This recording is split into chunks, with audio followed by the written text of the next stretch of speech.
माटी धोबी न बिटिया गिली भर रे डाल कपाड़ा जे धोली धोबिनिया जमुना रे किनारवा घोड़ावा चढ़न रे आइले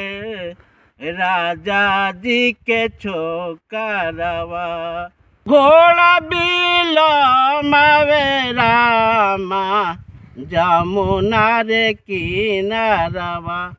हटी जाऊँ राजा जी के छोकरवा